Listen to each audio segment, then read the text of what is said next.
The views and content expressed on the following program are provided solely for informational and entertainment purposes. They do not constitute legal advice. A podcast is not a substitute for retaining a competent, licensed attorney to advise you on your specific legal situation.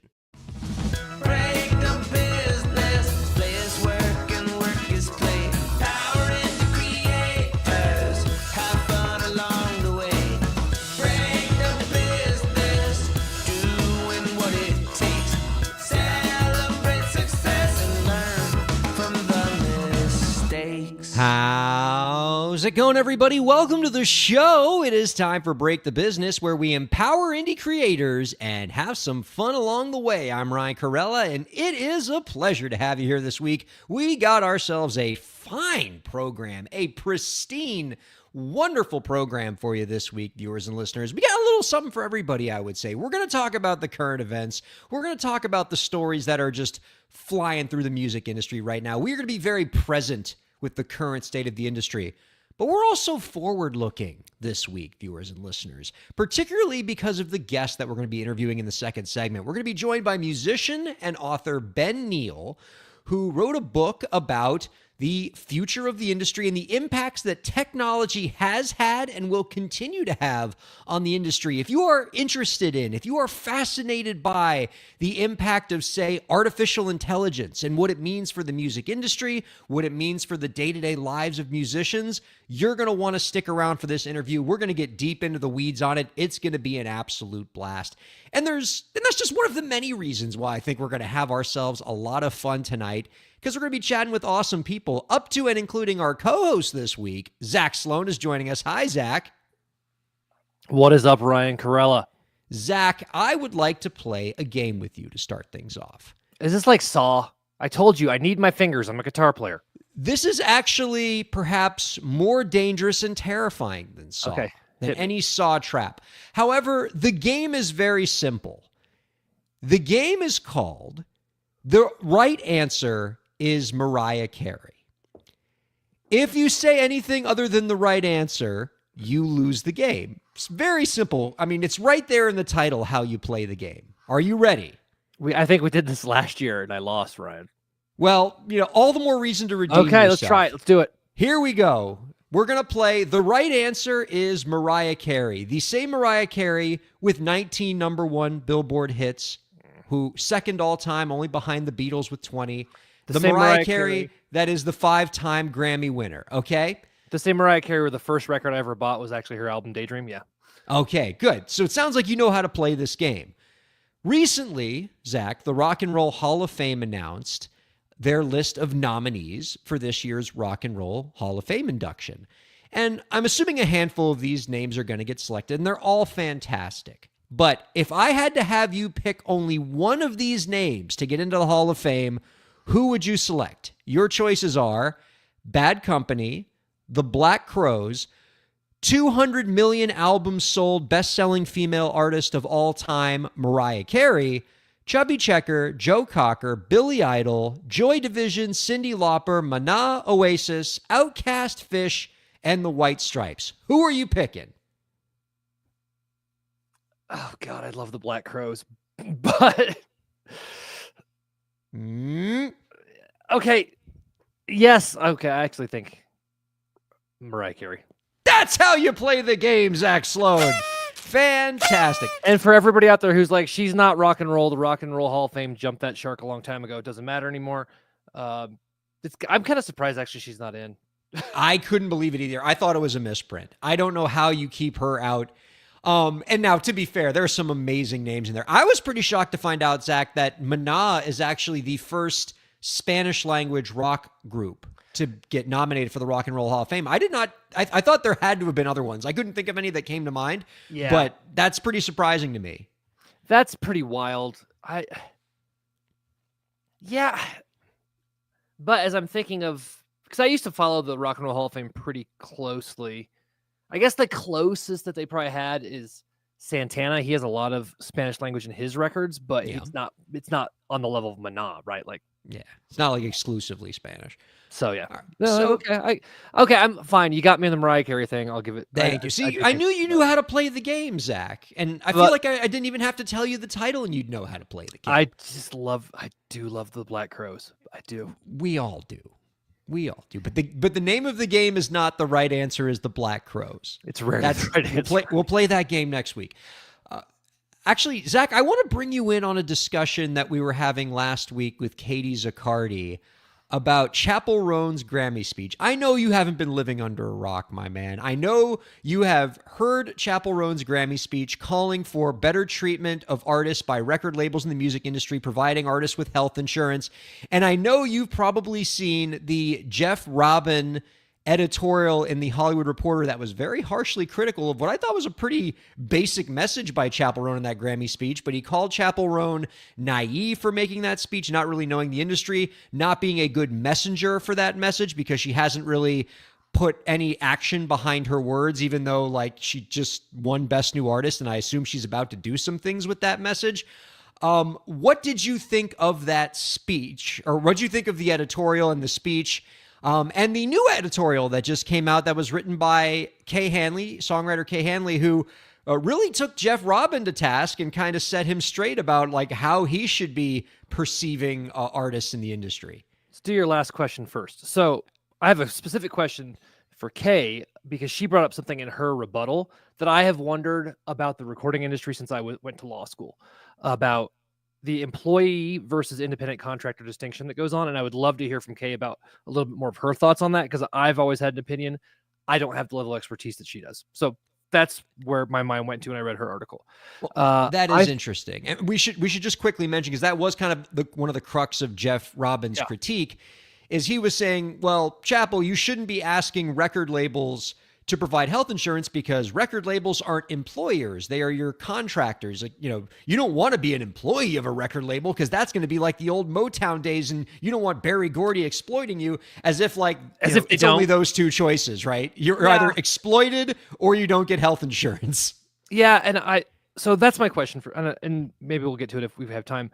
My principal issue with with Jeff's article was like, he's like, you're not Prince. I was like, Prince got criticized for that too.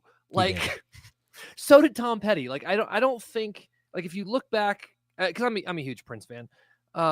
Prince got taken to task a lot for the things he said, and so like to me, Chappell Roan sort of getting taken to task for what she said puts her in good company. So I don't think that was the insult he thought it was. I think it's actually a compliment.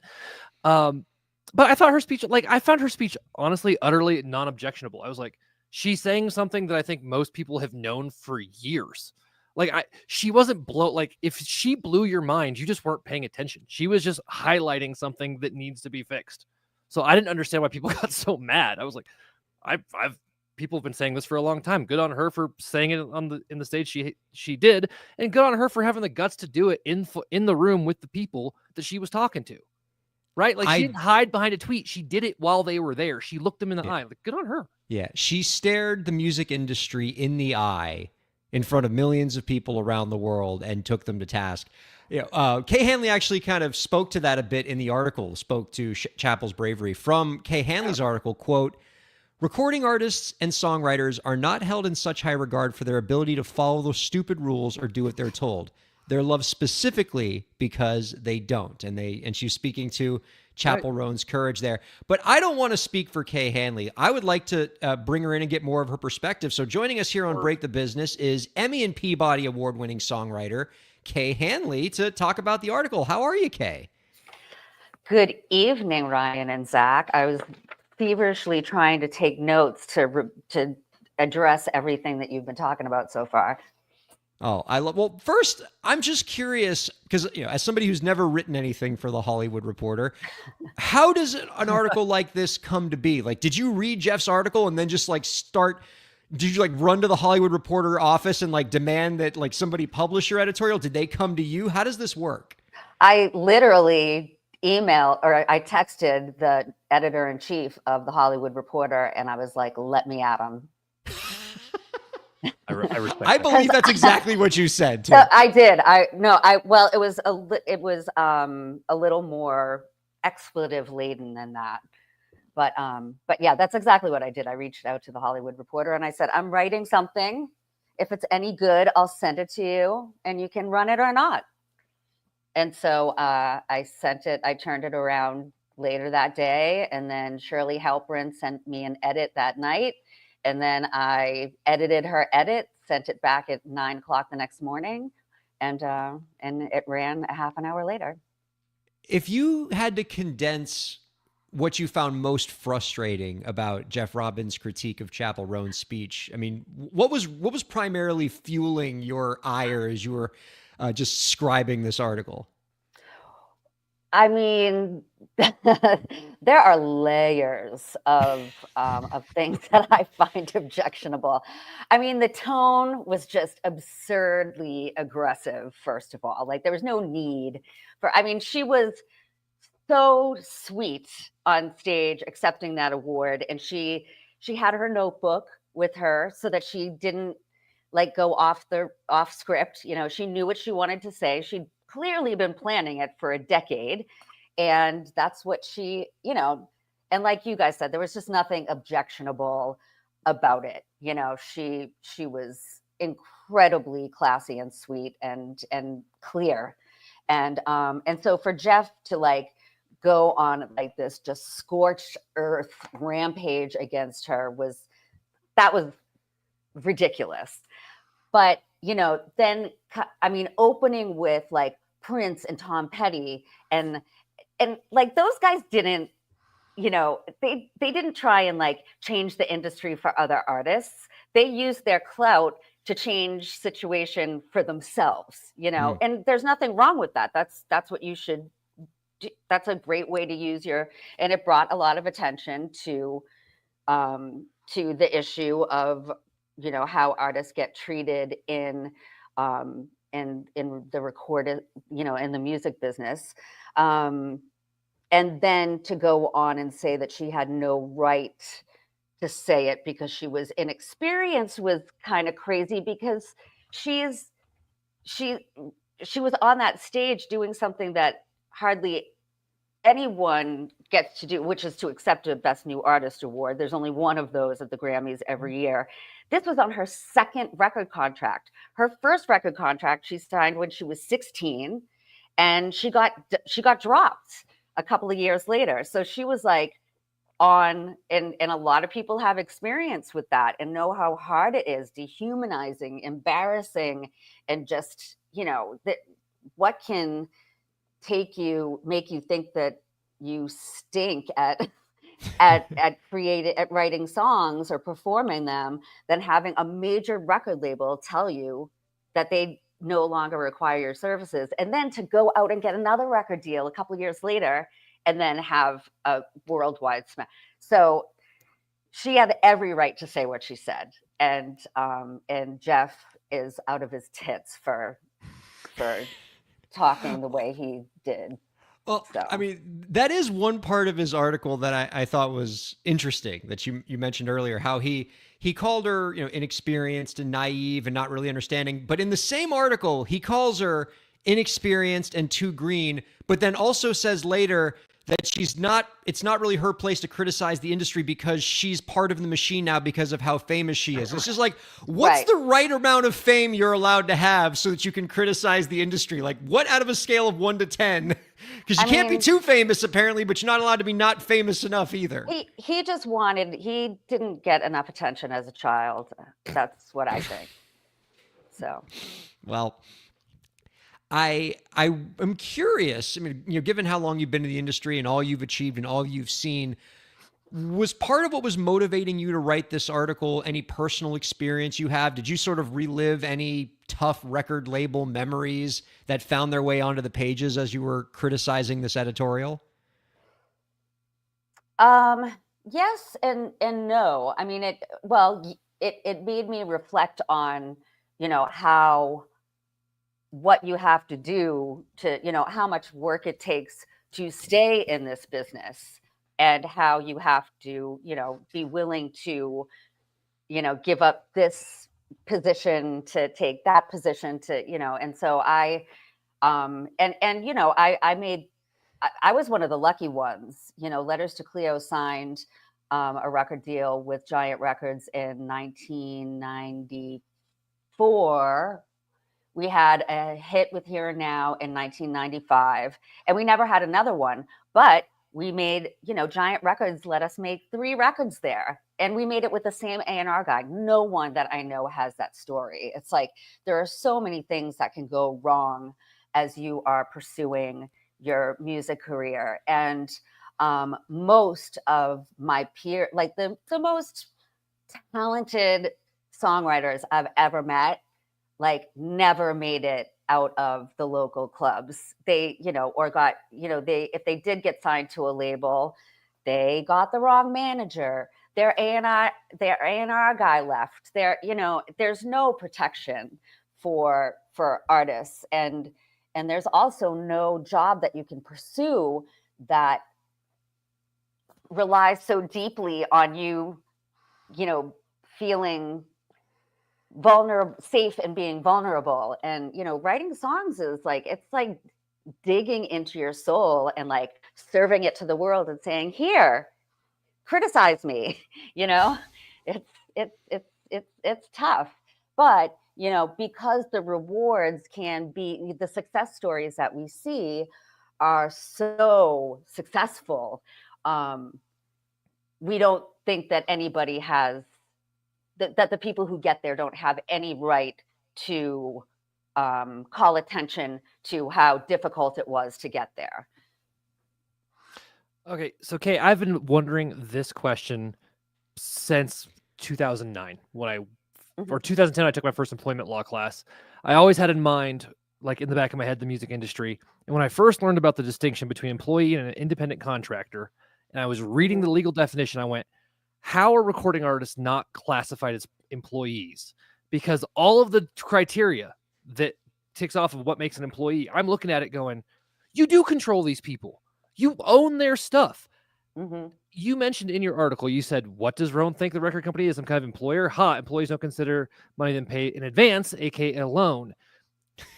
What is your specific... Am I crazy? How do you feel about this? Can you elaborate, please? I need your expertise.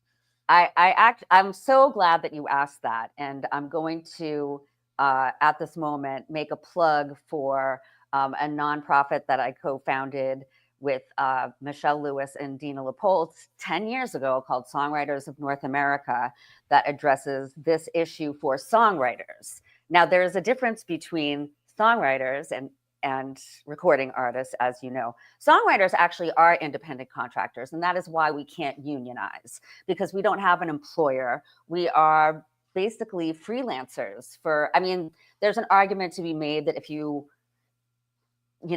get signed to a publishing deal, or you are part of you sign up for your performance rights organization and they collect on your performance royalties. But for the most part, it's been understood that songwriters are independent contractors, and we also work under the consent decrees that ASCAP and BMI. I'm sorry, I'm getting too deep into the weeds on this is for another conversation. This is really interesting to me. Now, we love weed talk. But for recording artists, yes, I don't think that you can make that same argument at all. When someone, and also there's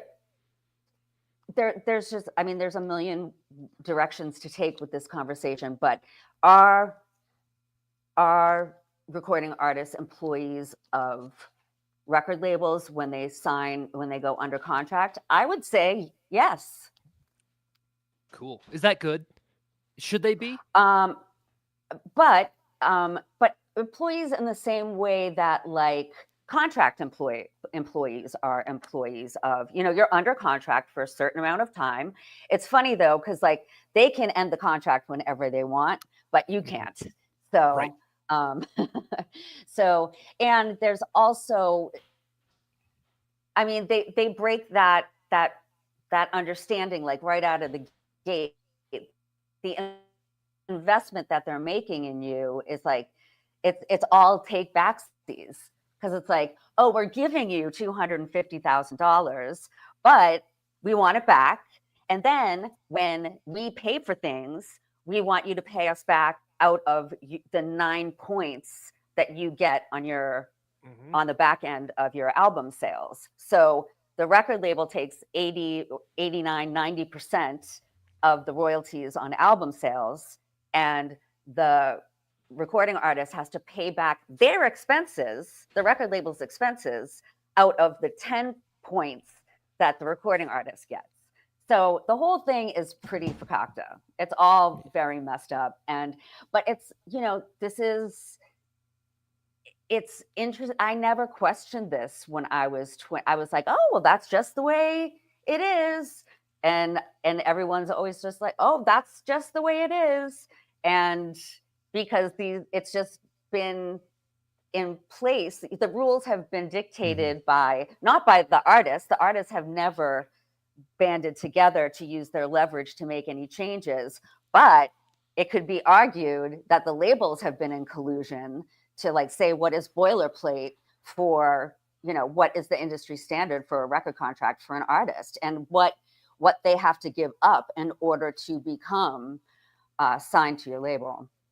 When Jeff Robbins says in his editorial, hey, artists, be careful what you wish for, the last thing you want to be treated as is as an employee instead of as an independent contractor. And the response I give is, they're already employees in everything but name, in as much as they have to deal with all of the crappy things about being an employee, like your employer owning your work and your employer controlling every aspect of your life, and you being exclusive to that employer and not being able to work for anybody else. But what you don't get are any of the benefits of being an employee, like a minimum wage, like anti-discrimination protection, like health insurance under the Affordable Care Act, like the ability to unionize, like a paycheck. Yeah. A paycheck that you don't have to pay back. Ryan, I think you hit the biggest point that I always fight with people on this, because I used to, when I practiced employment law, this was something that came up a lot. If somebody can only work for you, that's by definition is not independent, right? Right. So that's a really good point. That just drives me up the wall. It's a dependent contractor. It's insane. It's insane. Yes. You're right. We're all right. Oh, and I did want to leapfrog on what Jeff said about what do you want submitting your healthcare claims to your record label. It's like, that's not how health insurance works. It's like, that's not what. True. But I love, that's always like, that is like a classic, like just mansplaining thing to say. Yeah, just a field of straw men that this guy loves to construct. And I think it's worth sort of closing this discussion on what's happened in the last week or so since, the Jeff Robbins article came out, since your article came out, and all the resulting stuff that's happened since. One of the things that Jeff Robbins says to Chappell Roan in the article is, hey, all you did at the Grammys, that was just talk. You're not actually putting your money where your mouth is. Where's the action? And since that speech, all she's done is action. She made a $25,000 donation to the artist support organization Backline, which then got a bunch of other artists to match their donation. And Backline reported that it had its single biggest fundraising day ever Monday of this week. So, I mean, amazing. Not bad for a week's work, Chappell. Yeah.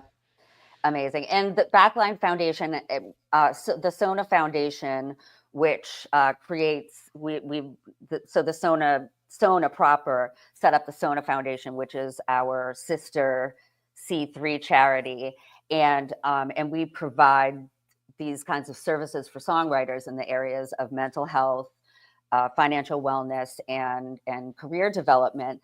But one of the things but we've partnered with Backline for our TAP program, which is the Songwriters Therapy Access Project, which gives songwriters grants for therapists for their therapy, like $1,500 grants. So to have Backline take in this amazing, it's just going to help songwriters so much. It really, and if anybody wants to give to the Sona Foundation, please feel free. Absolutely. I mean, if as you depart, before you go, if you can send maybe some of those links to producer Lauren, and then we'll get them up on the screen. We Yeah. can put them in the podcast notes after this is over. We definitely want to support these organizations as much as possible, because we want to follow Chapel Roan's example. She has, I have, I've been hosting this program for about a decade now, and this is the most chatter I have seen on this subject about like supporting artists and making labels, provide their fair share to the creators they say they're supporting, that I've heard in a long time. And it was one, fairly, emerging artist speaking at the Grammys who had the courage to reinvigorate this so important conversation. Yeah, and I guess we have Jeff Rabin to thank for being whatever he was being.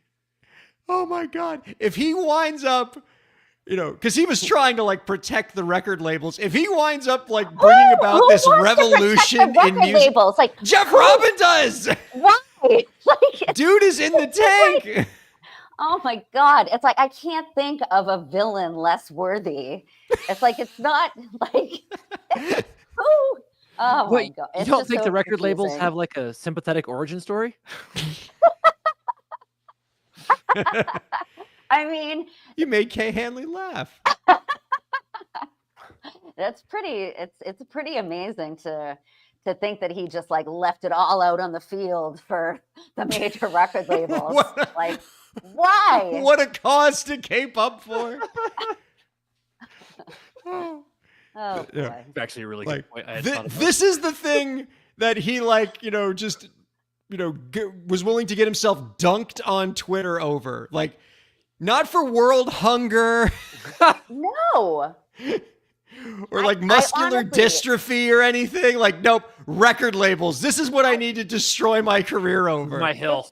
It's just suicidal. Like I don't understand. I mean, I think that's the most confounding thing about all of it is that like I know Jeff is like a smart guy and has a lot of experience in the business and understands the business very well. So for him to have just like to have gone all in for the labels, I guess, like I don't, it makes no sense. Like, why did he do this? But I mean, maybe that was his, for the most charitable reading of this. Maybe he did this because he knew that we would all go crazy and it would be the biggest subject and he would be the internet main character, which you never want to be. I mean, Guys, I figured it out. What? We missed it. What he was doing was satire. yeah, satire. If you Yeah. look at his article in Opposite World, it makes sense. All right. Can I say this? Like, in fact, if you could do a little investigative reporting for us, Kay, since you know the editor-in-chief at the Hollywood Reporter, great name drop, by the way, just throwing that in there. Can you ask that person and report back to us who wrote the headline for Jeff Robbins' article? Because I hope to every deity that exists in this world that he did not come up with Chapel definitely Grown. not. No. Nope. Like, And somebody at the why would- Hollywood Reporter did him dirty by putting that headline in there. I hope. I mean, people, I think with the industry, and not that I'm accusing the Hollywood Reporter of being aggressively clickbaity. serving something up just for clicks, but we are in a world right now where a media world where you have to make your headline is that's your meal ticket. And so to get people to click on your link instead of somebody else's, no, I guarantee you, Jeff did not write that headline. I didn't write my headline, and I want to know why mine was so mild. I wish mine was as like where's my pun? Yeah. Oh man. Like, I mean, it worked though. I saw Chapel Grown in Blue Sky and like broke my finger clicking my mouse so hard to get that article. Just smash. Yeah. Yeah. Like, I did. Oh, destroyed my mouse. I'm on Blue Sky too. I'll find you. I'll follow you. Ah, bless you. Oh, Kay, thank you so much for joining us and for hanging out. I know we said we'd only keep you for a half hour, and you've just been so nice to keep hanging with us and having this chat, and I really appreciate it. My pleasure. It was really nice to talk to you guys, and I'm glad that you're calling more attention to this issue. It's very worthy. Now, please don't be a stranger. We love everything about what you've done, including the fact that you were on Parks and Rec, which is just, warms my heart. Warms my heart too. Before you close, any good Nick Offerman stories? Do I have any Nick Offerman stories? He did do something that was really funny when we were doing the Pawnee Unity concert for Little Sebastian. Great episode. That was good. Free Little Sebastian, where I got to It's 5,000 candles in the wind, Genuine Zach. and not be able to ask him about Pony, which is like my favorite R&B song of all time. What did he do? You know what? I wish you would ask me this ahead of time so that I I'm could remember. sorry. I have so many stories from that episode, and and I'm obsessed with Severance. So to have like Adam Scott, like have me in a meme with Adam Scott, and like have picked, because he's the star of Indeed. Severance, which is the best show in the history of television. To have that connection is like makes me very happy. I love it. Okay, you know what? Well, then you're just going to have to come back on the show again when you have a chance to collect your thoughts. Okay, so 2 pieces of homework, Kay, and we're going to have you come back. One, you're going to get some information from us on where that Chapel Grown headline came from. And 2, you come back with a Nick Offerman story, and we're going to have ourselves some fun. All right, sounds good. And we'll talk about Songwriters of North America and why you should join, why songwriters should join. Done. Okay, 3 things next time. All right, don't be a stranger. We're going to have you on again real soon. I can't wait. All right. Kay Hanley, everybody. We're going to take a quick break. We're going to be joined by Ben Neal. God, we're having ourselves a fun show today. Awesome. Ben Neal's joining us in the second segment. Don't go anywhere. Keep checking out Break the Business. Break the Business is presented in cooperation with Ryan A. Kairalla, PA. Ryan A. Kairalla, PA is a law firm providing transactional entertainment legal services, including contracts, business formation, commercial law, copyright, trademark, and more. Ryan A. Kairalla, PA, Miami, Florida.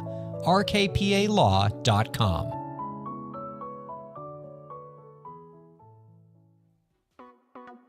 Streaming services for Break the Business provided by LEK Entertainment. LEK Entertainment is a full-service entertainment company offering everything from consultations to full-scale events and productions, including audio and video productions, voiceovers, staged theatrical productions, script and music development, and streaming services. For more information, visit lekentertainment.com. LEK Entertainment wants to help you bring your story to life.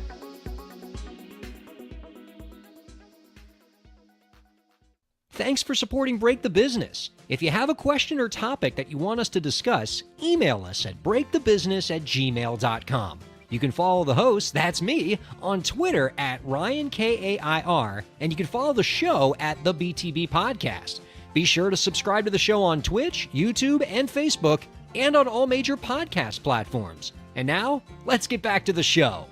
I sincerely hope that Kay Hanley is not just like bleeping me, like just saying all sorts of expletives at me because I had the audacity to like give her homework assignments as we were leaving the interview. Like, who the hell is this guy to tell me what to do? What am I go find a Nick Offerman story for him? I hope she's a good sport about that. Kay, thank you so much for joining us. We had an absolute blast chatting with you. Welcome to Break the Business, everybody. Ryan Kairalla here with Zach Sloan. That was a blast, huh? But inside baseball, Ryan told me like 10 minutes before going on, like, hey, Kay Hanley from Letters to Cleo, she might be on tonight. I was like, what? I have covered their songs before. If you haven't listened to Letters to Cleo, they're fantastic. She's done a lot of cool stuff. Look her up. She's Super, super cool. So we're going to bring in our guest in just a second, Zach, but wanted to get your perspective before we do on just the topic of what that guest conversation is going to be, which is the rise of music and technology. As a music producer, this is something that's definitely on your mind. And so I'm going to give you a Jeff Robbins style false dichotomy here. Where do you stand on music and tech? Are you the Luddite destroying the loom and you hate every piece of technology, or do you fully embrace technology and have no ethical qualms about it? No ethical. No. I love things that make new sounds. Like, I'm a rock and roll guy at heart. I'm a guitar. Like, you can see my guitar crap around. But like, if there's technology that will legitimately produce something new, it excites me. My issue is that the technology that we're getting now isn't producing new things all the time. Sometimes they're producing rehashes, and that bothers me. So I'm very interested to talk to our next guest to get his perspective as well, because maybe I'm just an old fuddy-duddy, man. Maybe I just don't see it. I would love to get informed by an expert. I'm with you, Zach. Let's go ahead and bring out our guest this week.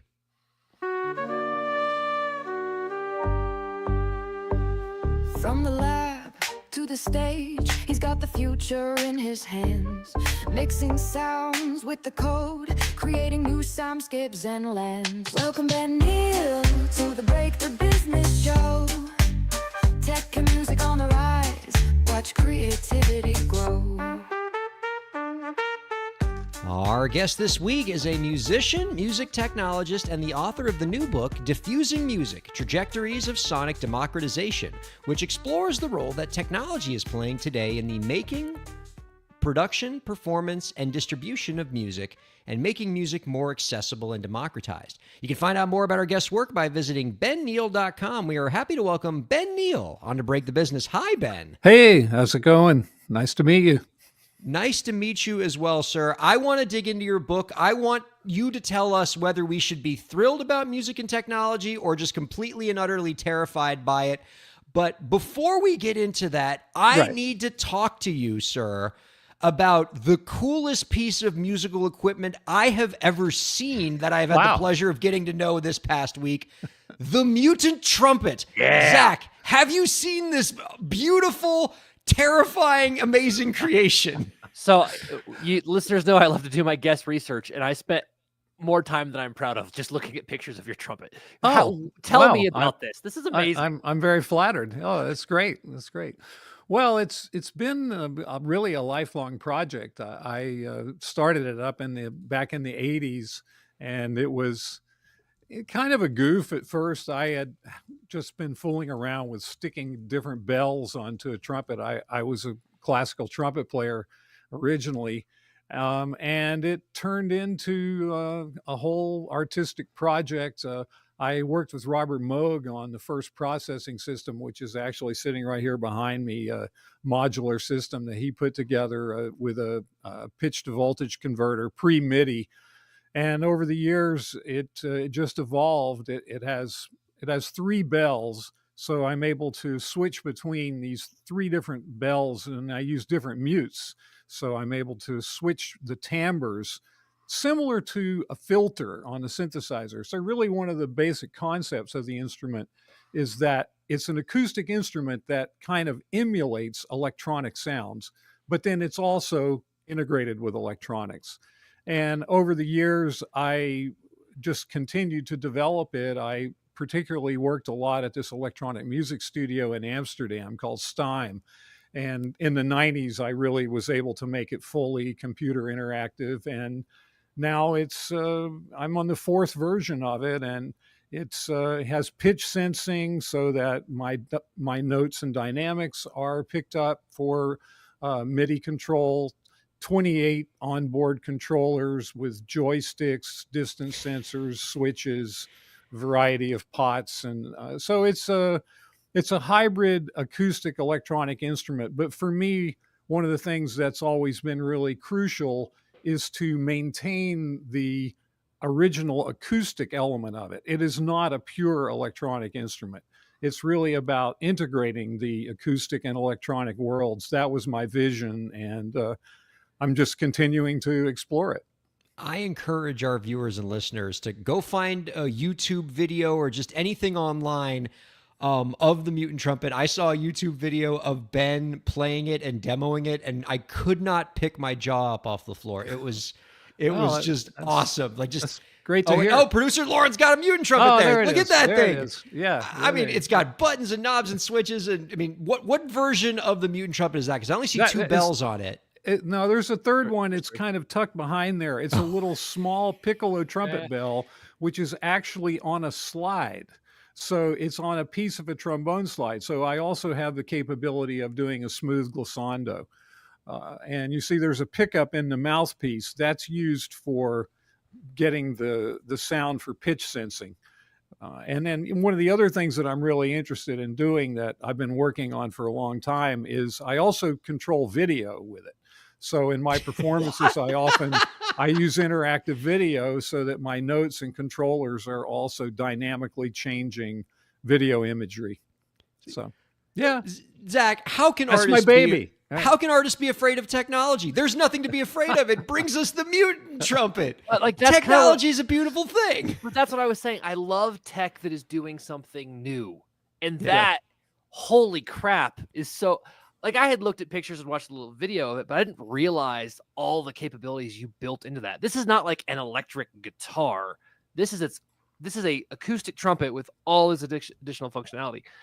How did you get the slide to work in that? Well, there's an extra set of valves. If you notice, there are two sets of valves rather than the single set of valves. So the valves on the right side are just normal trumpet pitch valves. And then the extra set that's closer, that set of valves enables me to switch between the different bells. And by doing kind of half valving techniques, then I can it doesn't play all three bells at one time. It's one note at a time, but it's about switching timbres. And I do things where I have a conversation where, there's one mute and one bell and another mute and another bell, and they're kind of talking back and forth to each other. And then one of the bells is on a slide so that I'm able to do a smooth glissando. That's so cool. I am breaching the confidentiality of the private StreamYard chat here, but I do want to mention that Kay Hanley just wrote in, this is so effing cool. You have all right, cool. Award-winning songwriter and musician Kay Hanley is a Mutant Trumpet fan, Ben. Cool. So you can be pretty happy about that. So when we talk about music and technology, Ben, I think that segs pretty well to talking about your book and which talks about the democratizing effect that technology is having on all aspects of music creation, promotion, distribution. You refer to this as sonic democratization. Can you define that term for us? Well, I think it's really the most important characteristic of music in our time is the way that it's being opened up and becoming much more participatory, and the superabundance of musical content, and there's just so much music, and it's becoming easier and easier to make music, and that creates a whole new context for music to be operating in.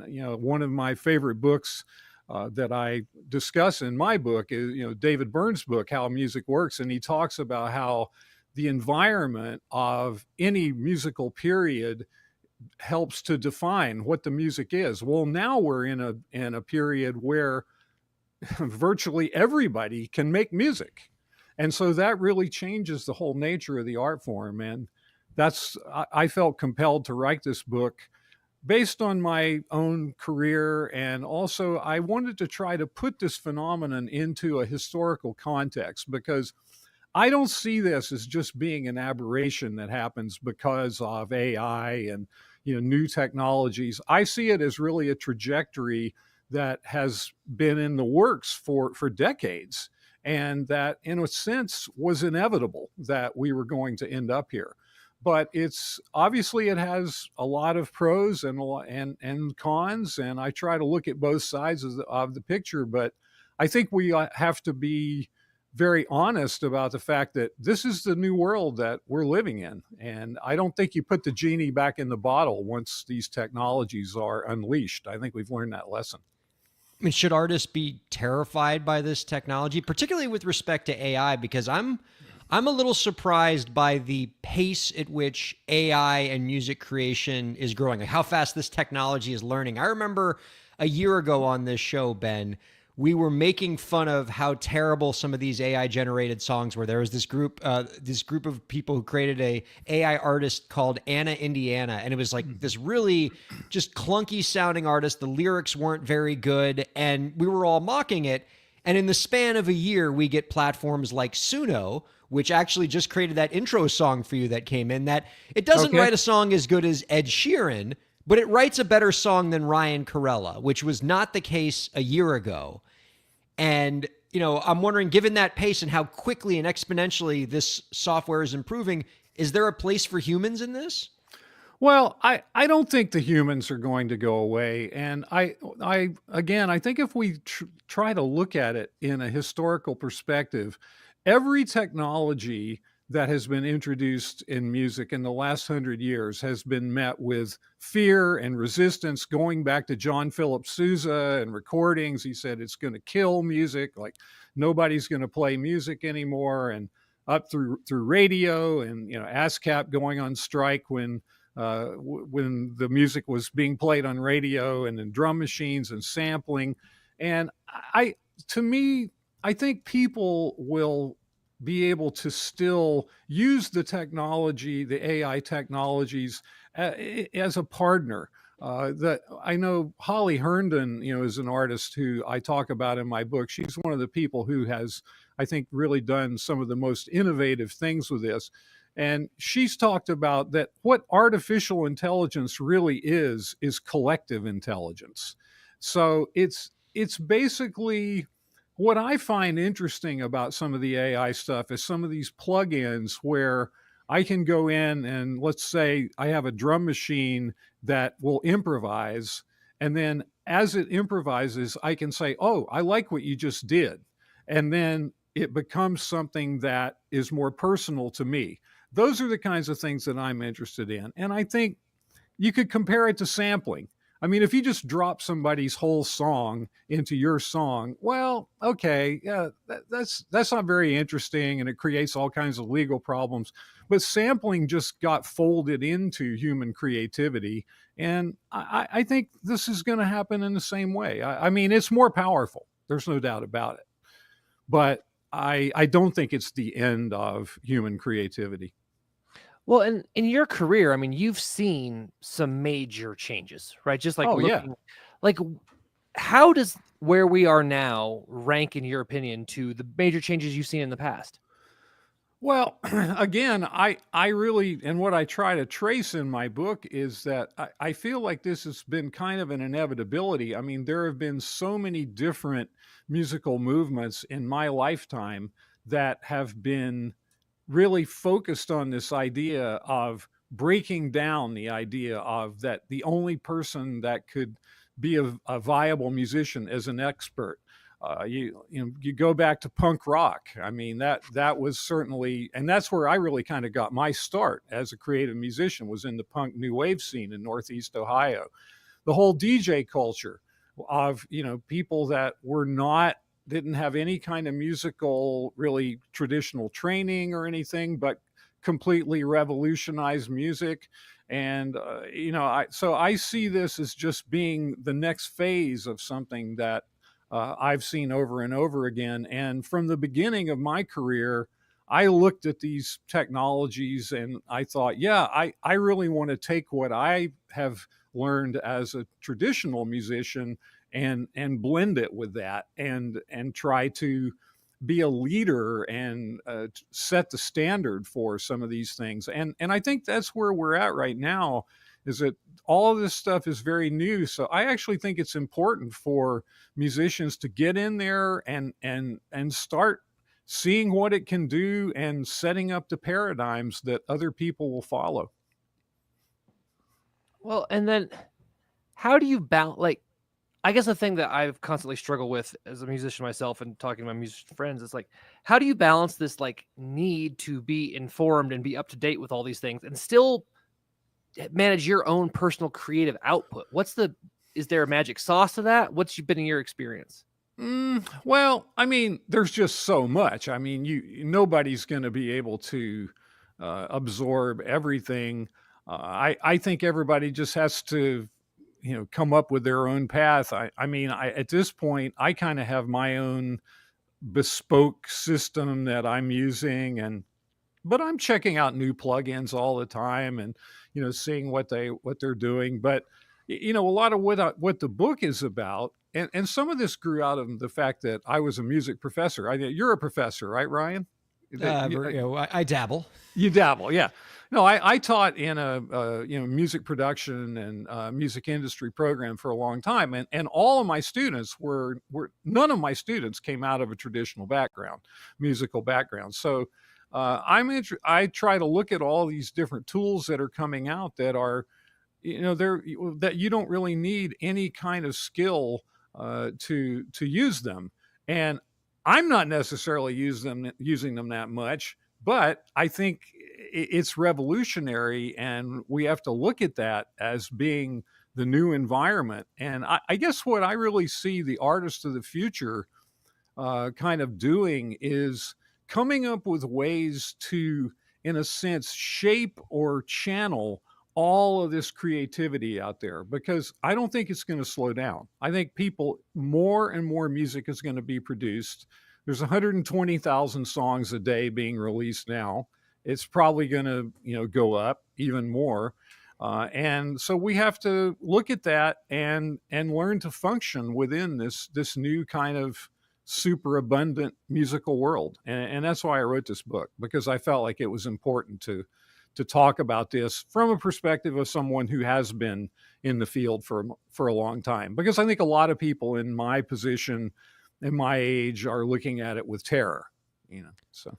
Well, but your experience in the industry also gives you perspective, and you chronicle in your work the different times in history where we've seen these huge, big technological shifts happen, right? Certainly we're experiencing one right now with artificial intelligence. Yeah. Are there any parallels between this current big tech push that we're seeing in music and, say, what was happening in the late 90s, early 2000s with the rise of the MP3 and what that did to music distribution and the record labels? I think you could say that. I think sampling is also, I think the integration of sampling, because sampling really was where the whole idea of authorship went up for grabs.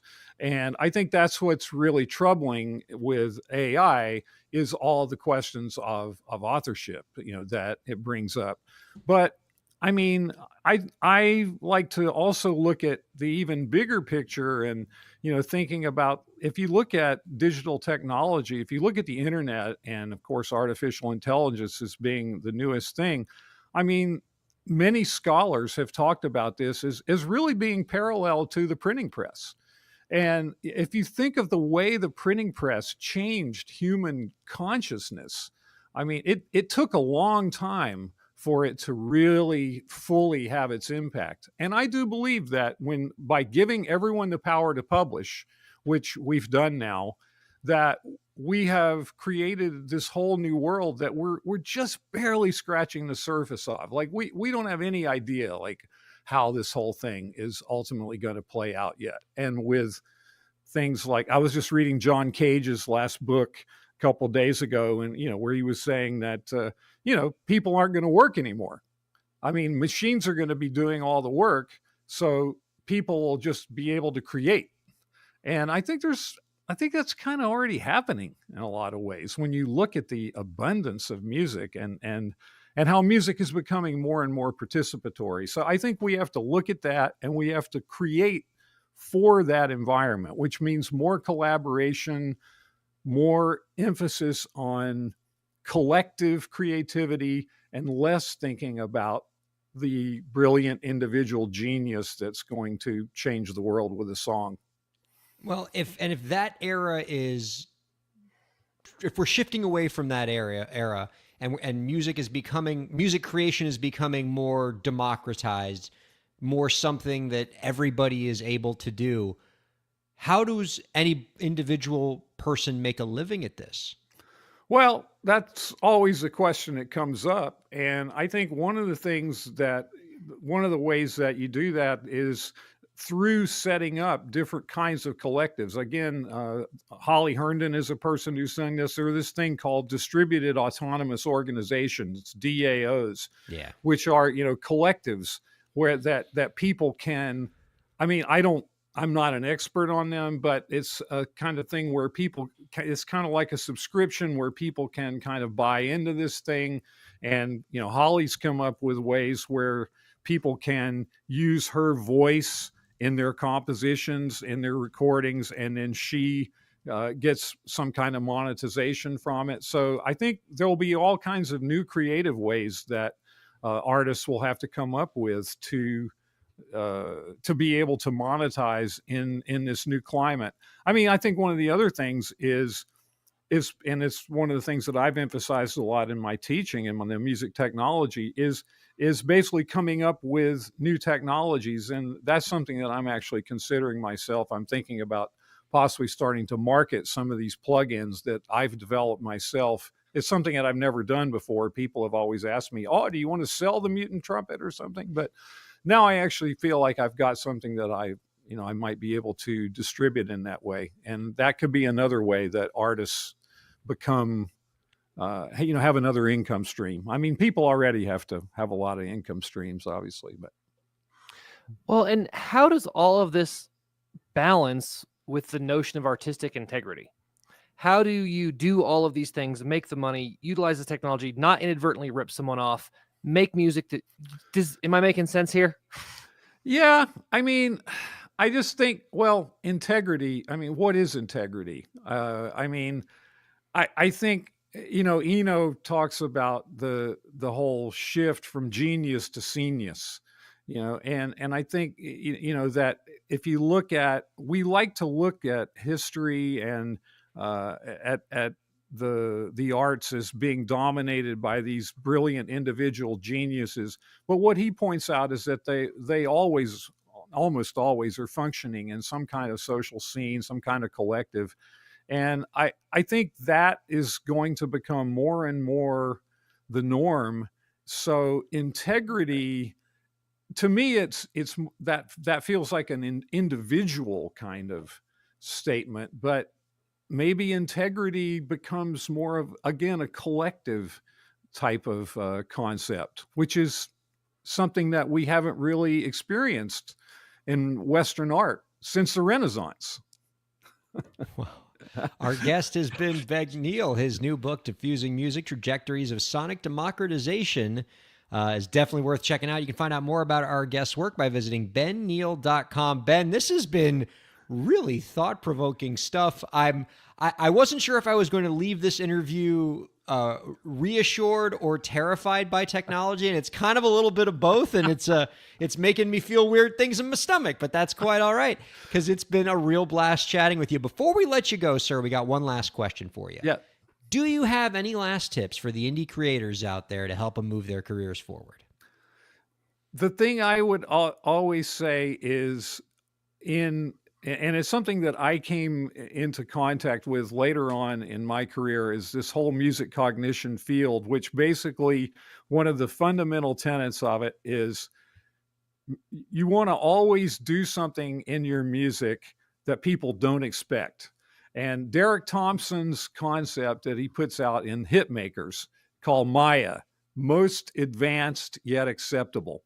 People love something familiar, but they also really crave something that they don't expect. And you've got to have that element in there that people don't expect. It's that aha moment. And whatever kind of music you're doing, it doesn't make any difference what it is. Always look for that. Our thanks to Ben Neal and Zach Sloan. Our thanks to Kay Hanley. Our thanks to producer Lauren. And thanks to all of you viewers and listeners for checking out Break the Business. Mwah! We love you, and we'll see you next week. Thanks a lot. Break